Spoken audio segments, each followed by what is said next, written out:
rutahiza bari bakeneye umwataka uyu muvandimwe bari bakeneye umwataka muri equipe ya Manchester Karim United. Mustafa Benzema yavuye muri Al-Ittihad hariya mu Barabu siwe yirukanishije Nuno Espirito yirukanishije bafatanye mu mashati na Espirito Santo amubwira ati jewe ivyo bintu vyawe ariko abarabu kabisa umwara baravuga ati eske ni kiye kiroti kindi uza amafaranga ahembwa Kylian Mbappe nako witwa Karim Benzema ari ijana miliyoni amajana 2 ku mwaka miliyoni amajana 2 ku mwaka wita Karim Mustafa amajana 2 ku myaka 3 yasinyiye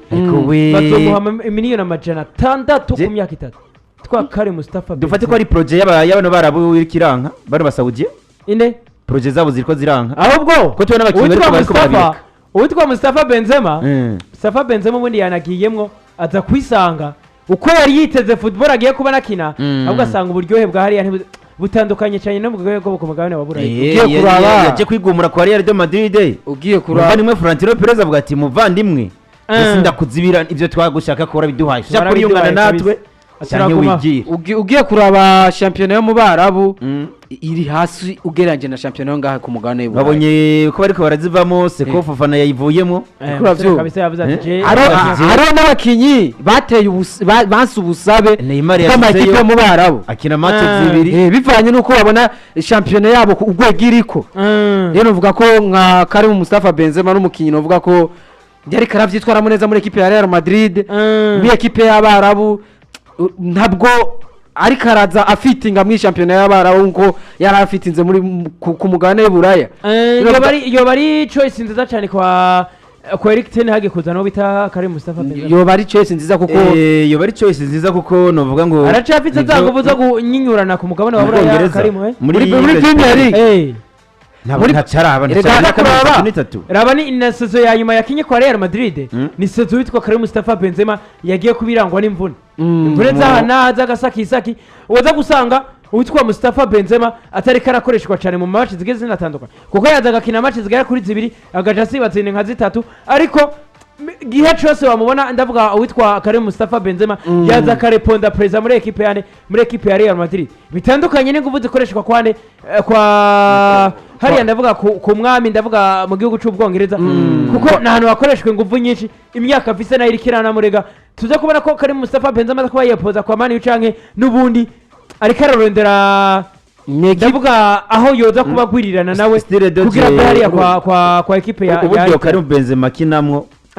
ubwo shoboka bwo kunda kwa Manchester United bwo kwa Manchester United bakeneye wa mu numero 9 na wakina pana kurindira imipira gusa aza gukina n'aba Garnacho agakora ko kwipasa naho gacomoka bakamusha ni nayo mpamvu uzobona bitandukanye n'uko Rasmus Hojlund ni wa mukinyi ni wa demarcage aza kucomoka muramushyirira ku baro aranyaruka avize finition imeze neza mugabo ntazi gukinana n'abamediateri cyane ikintu bavuga kuri Man U ugiye kuraba bahora batakishiye Rashford no asanga ariko hanini ariko akina kuri point kandi ugiye kuraba Rashford nawe ni n'umukinyi mwiza ariko akina kuri R rero mu gihe wose Karim Benzema muri Man U byo bafasha cyane kuko ugiye kuraba imwe Manchester United ugikora nta no mu pointer bari bafise nta mu pointer bari bafise ariko sa witwa Rasmus Hojlund yari kandi bitsinze rikara bibona ugiye nawe ariko arakina keshi uzaba ukuntu akina ni wa mukinzi ubona ariko akina nk'umufone F canke ariko akina nk'umunefo mugari kaca ku ruhande bitandukanye cyane n'uyu Karim Benzema rero navuga ko uyu mwana akiri muto Egrevra atsinde bitsindo mugano uzigerwa nayo karagongana uzigerwa nayo karagongana ariko karagongana na defense ugasanga Benzema ubundi ni kwa kina Karim Benzema ubundi zakomona muri surface de réparation uko bagiye gutara nkizo corner canke equipe iri kirataka yamaze kubiki Karibe nayo ubundi we ni Karim Benzema kesho na musanga yaje no gusaba imipira bugi ubundi hagati mu kibuga yabayibereye akaza kuba nafashanye nabo bakinyi bo kumane kugira ngo baza kuba banayiduga nako ni Karim Benzema je novuga yuko ari kararondera Pierre Doshite ndavuga muri mu gihugu cy'Ubwongereza ni na Erik ten Hag ubona ko inyuma yo kuba buranda ndavuga witwa Thomas Mura ni kwa Bayern ten Hag ubona ko yaje kuba arondera witwa Karim Mustafa Benzema ariko reka turindire n'ubundi Karim Mustafa Benzema amakuru yiwe kabisa ntabwo ameze neza cyane kwa Al-Ittihad ashobora kwiyunga na equipe ya Manchester United neza neza ariko kwa Manchester United amakuru hari menshi cyane amakuru arabandanye n'ubundi kwa Manchester United kipi imeze nabi n'amakuru ngo bari menshi cyane kuko baba bari ko bararondera ukuntu nabo baba baniyunga kipi ya Manchester United yajigira gutya iraba kwa FC Barcelona kabisa iravuga ati wowe Ronald Araujo tugerageje kuraba ayo Vinicius yarayagukoreye ndavuga ku munsi w'Imana ati ni karate tukora waje kubona ronga tukaba ari kuragurirana nko kuraho ati twebwe nibareke kuba banagukritika ati twe turanagukeneye ubundi kipe ya Manchester United ngo yiteguye gutanga akayabo k'amafaranga kwitwa Ronald Araujo ngo baze kuba banamukura kwande kwa FC Barcelona burya FC Barcelona yaza kwemera kumurekura ntawe aza kwemera kandi Araujo sindi siya kwemera hariya kipe ya FC Barcelona iyo kipe imeze nabi ibimeze nabi kipe ya FC Barcelona yajira rahira kabisa ati miliyoni 80 twende dusaba kubitwa Ronald Araujo kipe ya Manchester United nayo iti mushatse turabaha n'ijana bundi tumusorera ko tumutwara ariko Ronald Araujo biragoranye kuva kwa FC Barcelona kandi kumva ko acabisa amasezerano hariya aheruka kongereza amasezerano y'igihe kirekire gushika muri 2027 hariya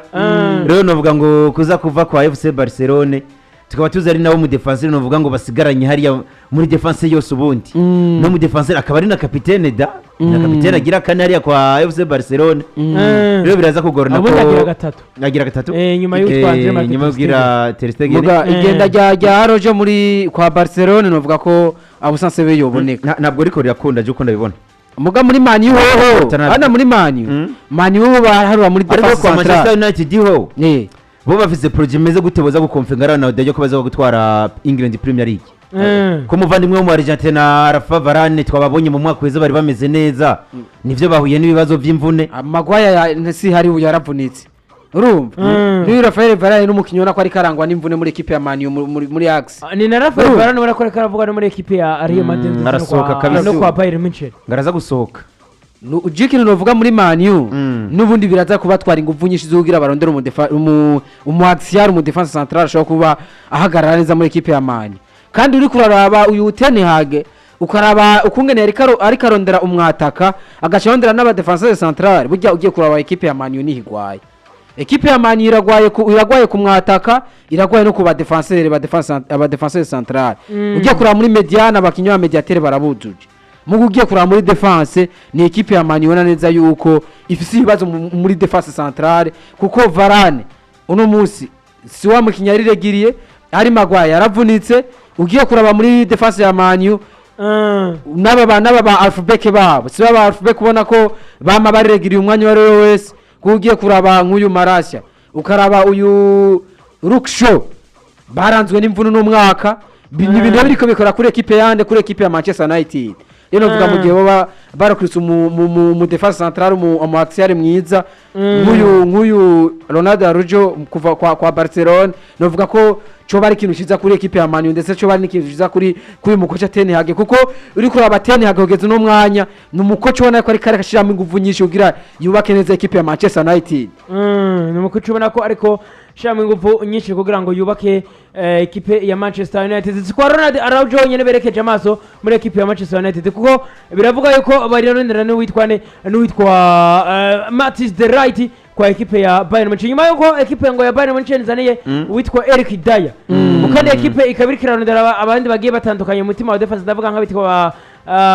ba Ronald Araujo na muri equipe ya Bayern baramurondera ugashaka ko Tomiyasu kwa equipe ya Arsenal ugatereka ko ndetse n'utwa Rafael Varane kwa Manchester United equipe ya Man U nayo ngo yamaze kuba yerekeza amaso yabo yose kuwitwa Mathis de Ligt ngo nabo biteguye kuba banamuzana ni n'umusore ubundi anamenyeranye cyane nade n'uwitwa Erik ten Hag kuba banabanye muri equipe ya Ajax na kapiteni wa equipe ya Ajax n'uwitwa ndavuga inde uwitwa Mathis de Ligt nawe tanguye kuba yumvira kuva kwa equipe ya Bayern Munich kuko ngo rikarara ngo abasore barako baraza muri equipe ya Man U ngo ya Bayern Munich ngo kabona neza cyane yuko ikintu cyo kuronka umwanya ngo kigiye kuba kinagorana ngo nawe ngo yiteguye kuba anasesekara neza cyane ndavuga muri equipe ya Manchester United ngo mu gihe ama equipe ubwayo yoba yumvikanye ngo wewe ngo aritayari kurekeza kwa ariko novuga ngo biragoye no transfer ya Mathis de Ligt kuza kwa Manchester United kuko ni Mathis de Ligt yavuye muri Juventus imiliyoni 90 z'amafaranga y'amanyaburayi niyo yaguzwe yiyunga n'ikipe ya Bayern Munich sivyo twese turavuga ati eske amafaranga guzo mu defenseur nyekari nawo mu defenseur wa mbere yarazimbye ikipe ya Bayern gushika nivyo yarose umwanya arakina aza gukogwa ko niza jyu mu Japan novuga ngo nawe yaje kumushira ku ntebe ubakuye kwa Napoli ntabwo ari mu Japan ahubwo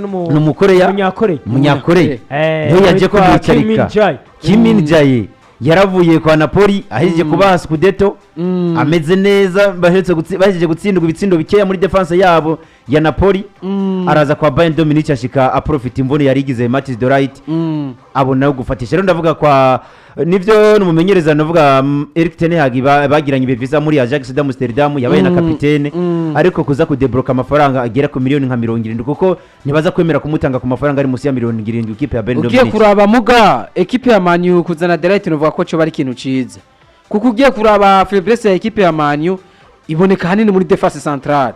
kandi ugiye kuraba uyu De Ligt nawe mugihe bagiye muri ekipe ya Man U vyomufasha cyane kwiyadabuta kuko yo bari kumwe n'umukoca babanye igihe kirekire uyu mukoca Ten Hag. Ikindi kintu giye kuba gikurikiye muri ekipe ya Man U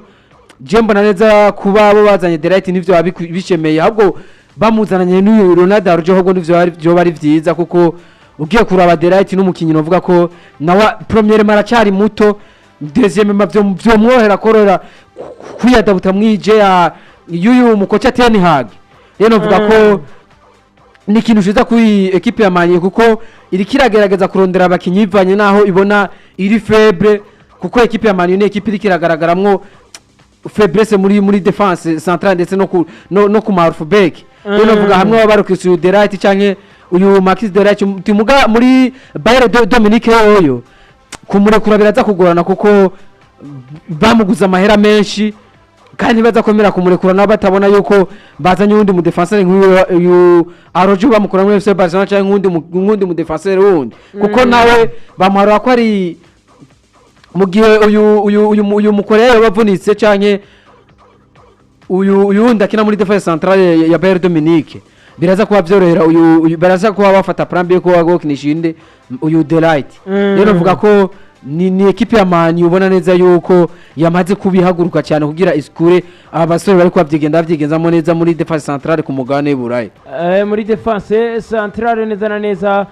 ku mugabane w'Iburaya muri ekipe yande muri ekipe ya Bayern Munich ubona ko nyine ibintu babigenda bimeze neza cyane aho ni mu gihe